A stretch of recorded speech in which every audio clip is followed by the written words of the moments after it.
మన దేశంలో ఇప్పటికీ చాలామంది 4G సేవలను వినియోగించట్లేదు. అసలు జియో రాకపోయింటే 4G వైపు మన ధ్యాస వెళ్లేదే కాదు. కానీ 5Gని రుచి చూడబోతున్నాయి అభివృద్ధి చెందిన దేశాలు. అందులోనూ చైనా ఇప్పటికే 5G సిగ్నల్ స్టేషన్స్ మీద పనిచేస్తుంది. మరో ఏడాదిన్నర రెండేళ్లలో 5G సేవలో చైనాలోకి పూర్తిగా రాకపోయినా కొంతవరకైనా అందుబాటులోకి రావడం ఖాయమని అంటున్నారు టెక్ నిపుణులు. మరి ఈ 5G ఏంటి, ఎలా ఉండబోతుందో చూద్దాం. Zero latency, fast response time, ఊహకందని స్పీడ్తో రాబోతుంది 5G. సింపుల్గా చెప్పాలంటే 5G స్పీడ్ ఏకంగా 10 Gbps దాకా వెళ్ళవచ్చు అని అంచనా.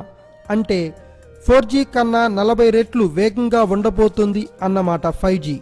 ఉదాహరణకు చెప్పాలంటే 4G 1800 MHz ఫ్రీక్వెన్సీతో పనిచేస్తే 5G 73,000 MHz ఫ్రీక్వెన్సీతో పనిచేస్తుందన్నమాట. 4K వీడియోలు కూడా బఫర్ అవ్వవు. లైవ్ ప్రసారాల్లో 4G నెట్వర్క్లో 60 మిల్లీసెకండ్ల డిలే ఉంటే 5Gలో ఇది శూన్యమని అంటున్నారు. ఇక ఫోన్ కాల్స్ జియోని మించిన క్వాలిటీతో 4G కన్నా 16 రెట్ల నాణ్యతతో ఉంటాయి.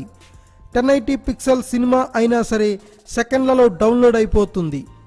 అయితే ఈ వేగాన్ని తట్టుకోవడం ప్రస్తుతం మన చేతిలో ఉన్న పరికరాల వల్ల కాని పని.